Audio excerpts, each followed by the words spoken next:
Hello, I'm Helge Pfarrer, game designer and co-founder of Ardent Seas. Today we're going to take a look at the TDN, the Tenorran Defense Navy. The Tenorran Defense Navy was founded alongside the Tenorran Marine Corps and Tenorran Air Defense Force.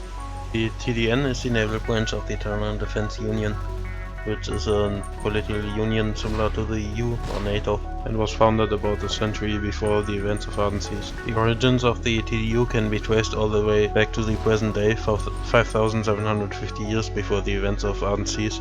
Most of the member states of the TDU were founded by European settlers of Ganymede, Titan and Mars, who left the solar system about 2000 years before the events of Ardent Seas and settled the planet of Tenorra 750 years ago.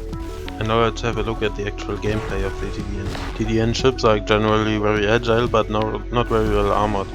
As a result, they are best used at range and trying to outmaneuver and outflank enemies. In addition to their missiles and agile ships, the TDN also has the largest and most powerful air force in the game, with units like the Firefly Air Superiority Fighter, Raven gunship and the Airborne Laser, as well as the Carryall, which can carry vehicles onto islands as well as carrying resources. The TDN takes a while to get going at the start of the game, but once they get going they get some very dirty tricks like EMPs and heavy ECM. Later in the game the TDN also gets battleships, which are by far the most powerful units in the game. Now let's have a look at some of the more common TDN units, like the Warrior Heavy Frigate and the Guided Missile Destroyer, which respectively are some of the most ubiquitous units in the TDN. One is extremely versatile and very powerful against land targets, while the other is very powerful against ships. Both are very good at spamming missiles and then some more missiles. Another very common TDN unit is the Fast Attack Craft, armed with a gun turret and 2 missile launchers. It's one of the earliest available units to the TDN. It's fast, cheap and extremely good at harassing the enemy economy.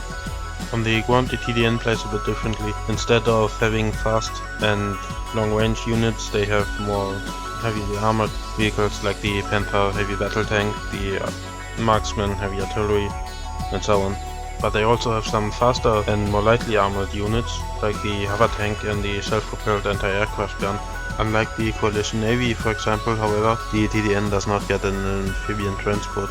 Instead, they use the Carryall to transport their vehicles onto the ground. Now, the TDN also gets 3 sub-factions, one focusing on directed energy weapons, another on long-range combat, and the other on air forces.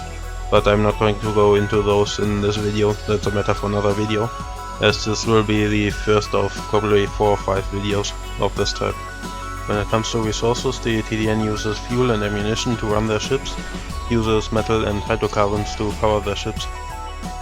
Metal is mined by these huge mining robots that are similar to bucket wheel excavators, but they also have jackhammers and some other mining equipment, allowing them to easily break up rock and such. I hope you've enjoyed this little video and I hope to see you around next time. Also, let me know what you think of this video format, or if you'd rather change it. If you have any suggestions or such, please post them below. Oh, and before I forget, I do not take responsibility for any cases of ear cancer, ear bleeding, or any other such symptoms caused by my voice.